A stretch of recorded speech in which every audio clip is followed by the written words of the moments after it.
Ayon kay Esseng, ilang siglo na ang nakakaraan. Umusbong ang digmaan sa pagitan ng mga ermetanyo at mga hukluban. Lahat ng nakalaban ng mga ermetanyo noon ay merong gabay na mga demonyo na siyang nagtuturo sa mga ito ng mga lihim na karunungan. Naging madugo at maraming nagsakripisyo ng buhay sa digmaang yun na halos maging ang mga inosente ay nadamay. Sa mundo ng mga ordinaryong tao, hindi ito nararamdaman, subalit sa mga taong may alam at mulat sa lihim na karunungan, ay halos hindi ito maitatanggi at matatakasan. Habang patuloy na sumisiklab ang digmaan, merong isang umusbong na babaylan na nagtaglay ng kakaibang basbas ng Panginoon. Sa murang edad nito, nagagawa nitong kumausap ng hangin at iba pang elemento. Nakakaya din itong manalangin sa Ama na halos ang lahat ng kanyang ipinapanalangin ay natutupad. Habang lumalaki ang walang muwang na bata, ay mas lalo nitong nauunawaan ang kaguluhang nagaganap sa paligid. Dahil sa hindi pa noon naabot ng pangkat ng mga hukluban ang kanilang lugar, kung kaya't hindi pa ramdam sa kanila ang sumisiklab na digmaan. Sa bawat araw, linggo, buwan na dumaraan, ay may iilang-ilang ermetanyo ang nadadapo sa kanilang lugar upang ibalita ang nangyayaring mga kaganapan sa karatig baryo. Subalit lahat ng mga ermetanyong napapadpad sa kanila ay merong malulubhang sugat at sakit sa katawan. Halos karamihan sa mga ito ay hindi rin nagtatagal kapag nagawa na nilang maibalita ang mga nangyayari. Lumipas ang ilang taon, patuloy pa ring tahimik ang batang babaylan. Sinusulit nito ang kanyang kabataan habang patuloy na umaalam ng mga lihim na karunungan. Dahil sa ang mga magulang niya ay kapwang manggagamot at antingero, kung kaya't sa murang edad nito ay natuto na siya ng mga usal. Nang tumungtong ang babaylang yon sa edad na 8, doon na sila sinalakay ng mga hukluban. Karamihan sa kanilang baryo ay walang habas nitong pinagpapapatay, hanggang sa dumating ang puntong maging ang kanyang mga magulang ay nagawa ng masukol. Wala namang nagawa ang bata kung hindi ang tumakbo at iligtas ang kanyang sarili. Dahil sa nalaso na din ng mga hukluban maging ang mga kaisipan ng mga ordinaryong tao, kaya walang nalapitan ang batang yun sa kanilang baryo. Maging ang mga ordinaryong tao noon ay tumutugis na sa kanya, na siyang nagdulot sa kanya ng matinding takot at pangamba. Ang kanyang dating mga kaibigan ay biglang naging kanyang mga kaaway sa isang iglap lamang. Nang makatakas siya sa kanilang baryo, ilang araw at gabi siyang gumagala sa kagubatan upang makahanap lamang ng masisilungan. Hanggang sa dumating ang puntong nakakita ang babaylang yon ng isang ermetanyong naninirahan sa gubat na kanyang pinasok. Nang makita niya ito, alam niyang yun na lamang ang kanyang huling pagpipilian upang maipagpatuloy ang kanyang buhay.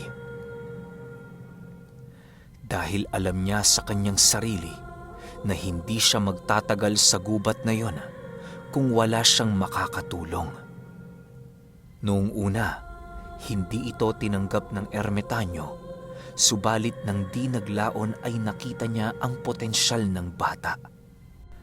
Alam niyang magiging dakila ang hinaharap nito, kung kaya't hindi niya pinalagpas ang pagkakataon na ito ay turuan ng pamamaraan ng kanilang samahan. Iminulat niya ito sa kabutihan at pananampalataya sa Panginoon. Sa pagbabakasakaling makakatulong ito ng malaki sa pakikipaglaban nila sa mga hukluban. Kung hindi ninyo na itatanong, Ang ermitanyong nilapitan ng babaylan ay isa ring ermitanyong dumanas ng matinding kabiguan. Marami na din itong naisakripisyong mga mahal sa buhay dahil sa digmaan. Habang patuloy na nagsasanay ang bata sa ilalim ng kanyang pamamahala, doon na dahan-dahang nararamdaman ng ermitanyo ang lakas nitong taglay. Animoy talento na ng babaylan ang pag-aaral sa mga lihim na karunungan. Ni minsan sa kanyang pagsasanay, hindi ito nakita ng ermitanyong nahirapan o hindi naman kaya'y bumabagal sa pagtindi ng mga aral. 5 taon pa ang lumipas, nahubog na nga ng ermitanyo ang babaylan upang maging kaisa nila sa pagpuksa ng mga hukluban. Dahil sa pag-iwas ng mga ito sa digmaan, kung kaya't mas lalo pang dumami ang kanilang mga kalaban. Halos nagawa na ng mga ito na palibutan ang kanilang gubat dahil lamang sa paghahanap sa kanila. Nararamdaman din kasi kahit papaano ng mga huklubang yun ang bawat presensya ng mga ermitanyong nagkukubli sa paligid. Ilang baryo na din ang nasakop ng mga ito, kung kaya't inaasahan na nilang sila ay mahihirapan. Nang papasiklab na ang isang pangmalakihang digmaan, ninais ng mga ermitanyong ipagawa sa bata ang isang pinakamahalagang misyon na kahit isa sa kanila ay walang kakayahang gawin yon. At ang misyong yon ay ang paghingi ng isang gamit na manggagaling mismo sa Ama. Maniwala kayo o hindi, nakita ni Eseng sa kanyang pangitain ang pagpanalangin ng batang yon habang taus-pusong nagninilay sa Ama. Tanging tubig lamang na pumapatak sa kuweba ang kanyang iniinom habang patuloy siyang nananalangin ng walang patid sa loob ng 7 araw at 7 gabi. Habang patuloy na lumilipas ang mga araw, hindi ininda ng bata ang sakit ng kanyang mga paa sa kanyang ginagawang pagpapatira pa. Halos mabulok na noon ang kanyang tuhod, subalit ito ay kanyang pinilit alang-alang sa pagligtas ng kanyang mga kapatid sa samahan. Sa pagsapit ng 7 araw, biglang merong bumagsak sa kisame ng kuweba na isang napakaliit na libreta. Kahit napakadilim na sa paligid, kitang-kita yon ng babaylan na kumikinang at natatangi sa lahat ng bagay na naroon. Sa pagkuha niya nito, nakaramdam siya ng kaginhawaan sa katawan at kabanalan. Di na niya rin ito nagawa pang basahin dahil sa lahat ng nakaukit sa bawat talata ng libreta ay tuluyan ang pumasok sa kanyang isipan. Sa paglabas ng babaylan sa kuweba ay ang tuluyang pag-iba ng kanyang pagkatao na kahit ang kanyang sarili ay hindi na siya magawang makilala. Sa paglabas niya ng kuwebang yon ay mabilisan naman siyang tumungo sa kinaroroonan ng kanyang mga kasama upang ipagbigay alam ang lahat ng nangyari sa kanya. Subalit pagdating ng babaylan sa kanilang lugar, nadatnan niyang lahat ng mga ermitanyong naroon ay nagkaroon ng mga malubhang karamdaman. Kahit ang kanyang naging guro ay hindi nakaiwas sa sumpang daladala ng mga hukluban.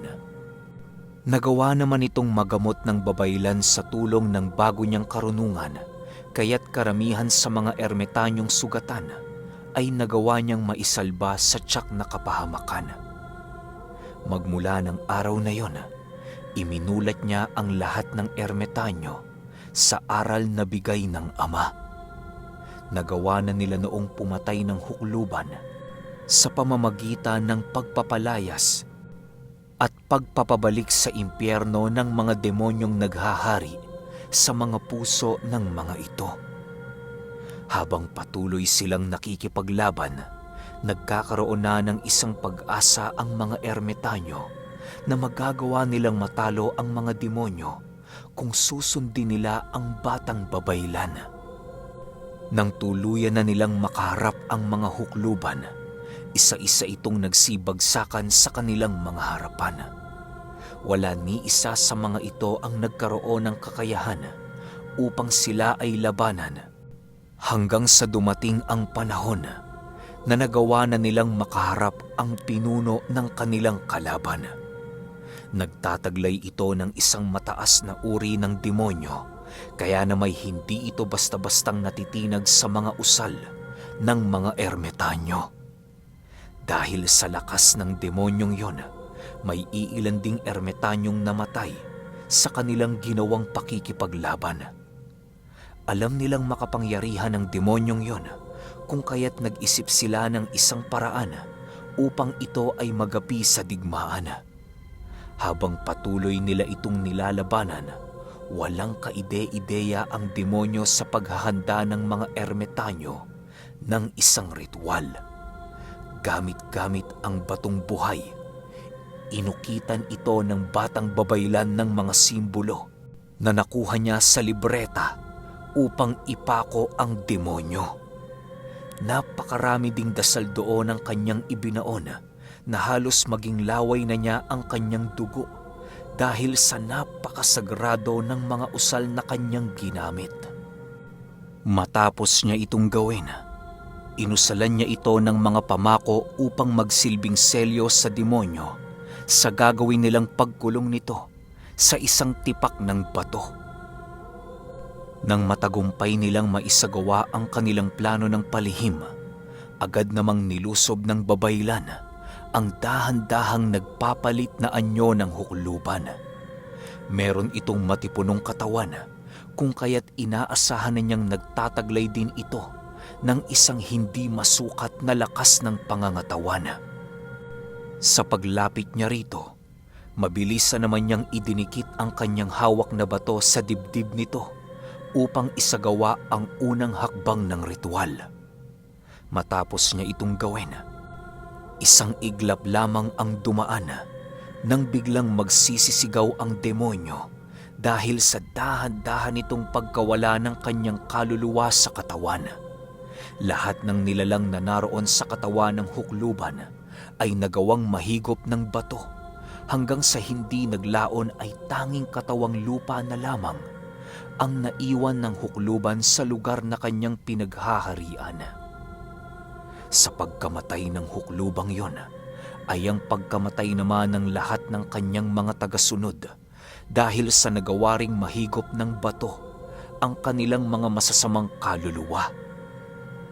Matapos ang mga pangyayari, agad din namang kinuha ng babaylan ang batong tumitibok-tibok dahil sa napupuno na ito ng kaluluwa.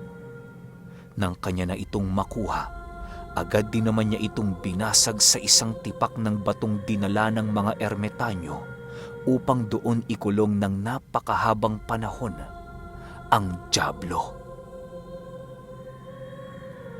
Sa loob ng ilang milenyo, wala ni isang nilalang ang nagtangkang ito ay palayain. Tuluyan na ding naging tahimik noon sa kanilang lugar hanggang sa dumating ang pangkasalukuyang panahon. Dahil sa paglawak ng sibilisasyon ng tao, tuluyan na nilang nakalimutan ang napakatalinhagang mundo. Sa pag-unlad ng mga teknolohiya at iba pa, napagpasyahan ng mga ermitanyong gumagabay sa monasteryo na ilipat ang kanilang lugar sa mundo ng mga engkanto. Doon nila pinananatili ang pagkakakulong ng mga demonyo hanggang sa dahan-dahan na silang namamatay. Kagaya ng mga demonyo, ninais din nilang ikulong ang kanilang mga sarili sa lugar na yon upang maiwasan ang pagpasok ng mga masasamang nilalang na nagkukubli sa kabanalan ng tao. Dahil sa desisyong yon, kung kaya't sa paglipas ng napakahabang panahon, nawalan sila ng kakayahang magsanay ng mga disipulo na maaaring maging kanilang tagapaghalili. Nang maubos na ang lahat ng mga ermitanyo, tanging ang batang babaylan na lamang ang nananatiling buhay sa loob ng ilang siglo. Hindi maituturing na biyaya ang pagkakaroon ng napakahabang buhay dahil para sa kanya, isa yung matinding sumpang iginawad sa kanya ng kaitaas-taasan. Hindi naman niya tinatanong ang kadakilaan ng Diyos at ang lahat ng iyon ay kanyang ginagawa alinsunod sa kagustuhan ng kaitaas-taasan. Siya din ang nag-iisang tagapagbantay ng libreta hanggang sa pangkasalukuyang panahon. Matapos itong mapaginipan ni Essing, bigla na lamang siyang nagising nang maramdaman niyang patuloy siyang sinisiko ng isa sa kanyang mga kapatid. Pagmulat niya, agad din namang bumungad sa kanyang pagmumuka ang nag-aalalang si Julio. Ilang minuto pa ang lumipas, bigla namang umikot ang kanyang paningin sa buong paligid. Doon niya napagtanto na naroon pa sila sa lugar ng mga ermetanyo, kung kaya't dali-dali siya noong tumayo upang hanapin ang kinaroroonan ng batong pumasok sa kanyang memorya. Pagpasok niya sa minsang hinimlayan ng batang babaylan, doon niya nasipat ang altar nito na isang batong hindi nagagawang malapitan ng mga halaman. Kulay itim ang kulay nito at meron itong magagaspang na harapan. Napakarami ring gintong malaugat na kung titingnan na siyang isang panlilinlang ng mga demonyo. Habang patuloy itong tinititigan ni Essing, dahan-dahan na niyang nararamdaman ang mga nagsisigawang kaluluwa sa loob nito. Ang ilan ay nagmamakaawa, samantalang ang iba naman ay nagnanangis. Bakit, Essing? Ano ang iyong problema? Tanong ni Manong Timo. Nang marinig ito ni Essing, agad din naman siyang lumapit sa kanyang mga kapatid upang ipagsabi ang kanyang mga nakita. Subalit hindi pa man siya nakakapag-umpisa ng kanyang pagsasalita, bigla na namang hinila ang kanyang ulirat ng kung anong enerhiya. Sa muling pagmulat ng mga mata ni Essing, muli na naman niyang nasilayan ang isang lugar na merong nag-iisang ermetanyo. Nang makaharap ng ermetanyong yon ang isang sugo ng demonyo, ay mabilisan siya nitong nagabi dahil sa kawalan niya ng pananampalataya sa libretang ibinahagi sa kanila ng batang babaylan. Kinuha ng demonyo ang libretang yon at walang pagdadalawang isip itong sinunog. Sa pagtalo ng wisyo ni Essing sa ibang panahon, doon niya nakita ang pagkaabo ng lahat ng libreta na ibinahagi ng batang babaylan, hanggang sa hindi naglaon ay tanging ang orihinal na lamang na kopya ang natira. Matapos itong masilayan ni Essing, agad din namang binawi ng kanyang katawan ang naglalakbay niyang wisyo. Essing, ano ba ang nangyayari sa iyo? Tanong ni Ermetanyong Tasyo. Wala naman ho, Lolo Tasyo. May mga nakikita lang ho kong pangitain. Sagot naman ni Essing. Ganun ba? Sige, ibahagi mo sa amin. Sagot naman ito. Nang marinig ni Essing ang sinabi ni Ermetanyong Tasyo, ibinahagi naman niya ang lahat ng kanyang mga nalalaman. Matapos itong malaman ng kanyang mga kapatid at guro, doon nila napagtanto na ang naabong ermetanyo ay ang batang babaylan. Maraming kuro-kuro noon ang pumalibot sa kanila sa kung ano ang naging sanhi ng kamatayan nito.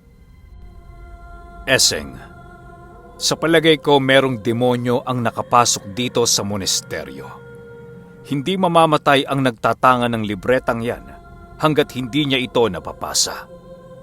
Marahil ay merong pumatay sa ermetanyo na siyang hindi natin nalalaman kung sino. Wika ni Ermetanyong Tasyo. Ngayong wala nang gagabay sa atin, Hindi malayong malagay rin sa peligro ang matagal na nilang pinaka-iniingatang gamit. Dagdag pa nito. Tsaka na lang ho natin isipin ang bagay na yan, Lolo Tasyo.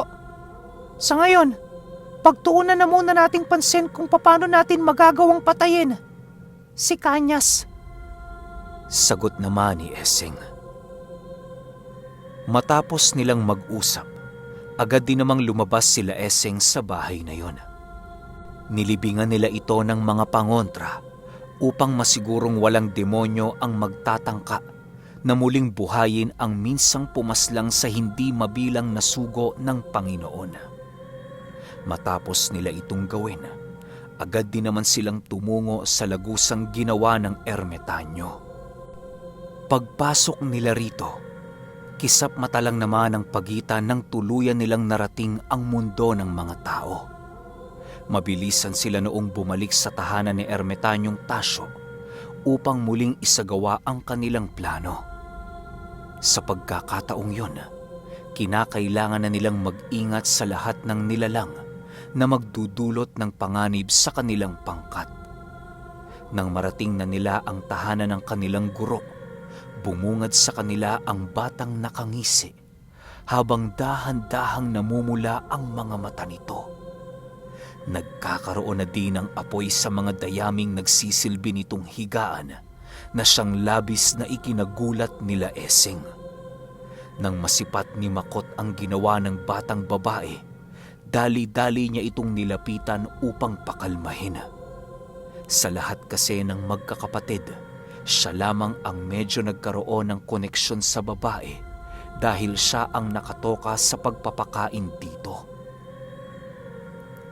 Subalit sa kanyang paglapit, bigla nitong hinawakan ang kanyang leeg at walang pagdadalawang isip siyang ibinalibag sa mga dayaming nagniningas ang apoy.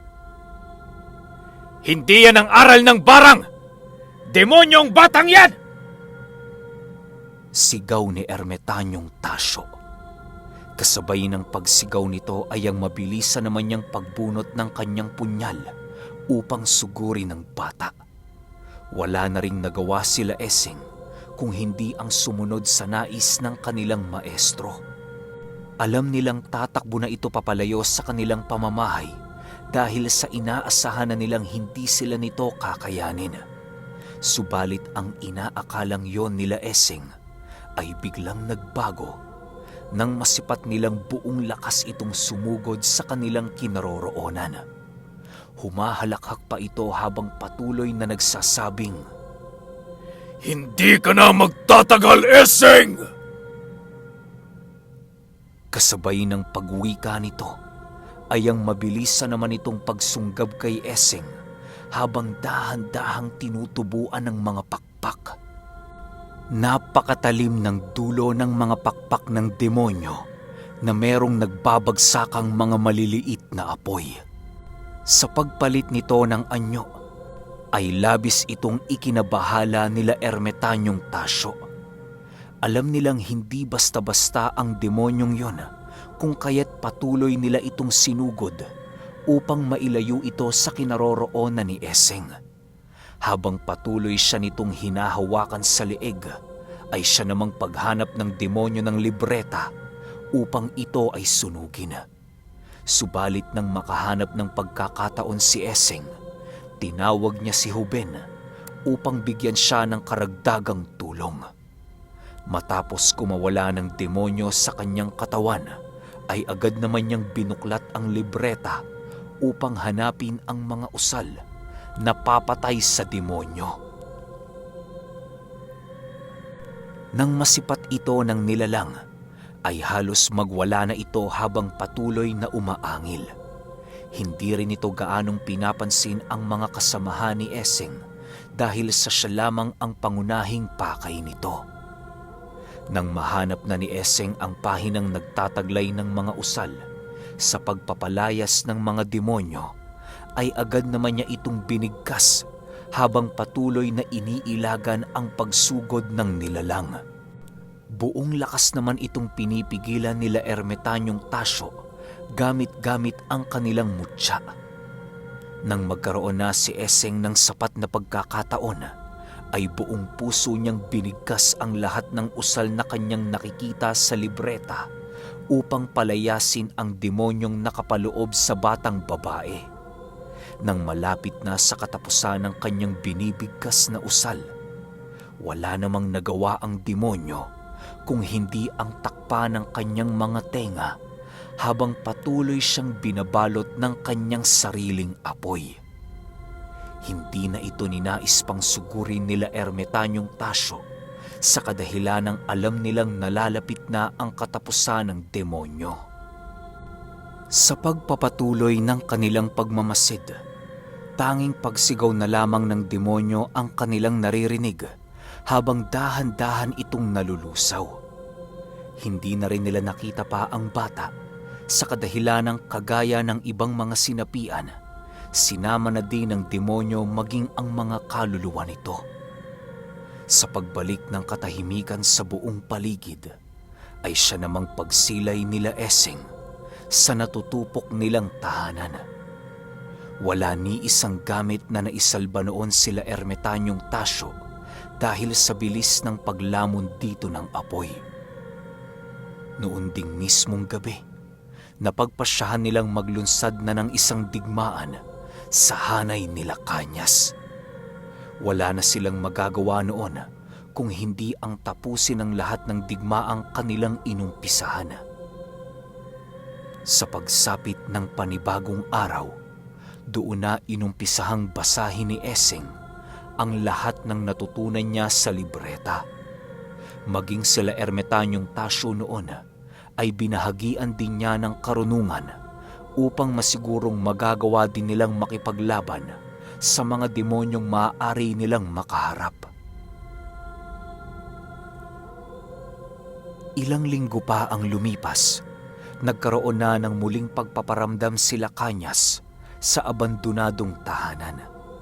Nang maramdaman nila Eseng ang pagtungo roon ni Kanyas, ay agad naman nilang ginawa at inihanda ang kanilang mga gamit sa pakikipagdigma. Noon ding mismong oras na yon, desidido na sila Eseng na tapusin ang anumang sigalot na kanilang inumpisahan. Isang araw, habang naghahanda sila sa kanilang tahanan, biglang bumisita si Kanyas at ang iilan sa pangkat nito.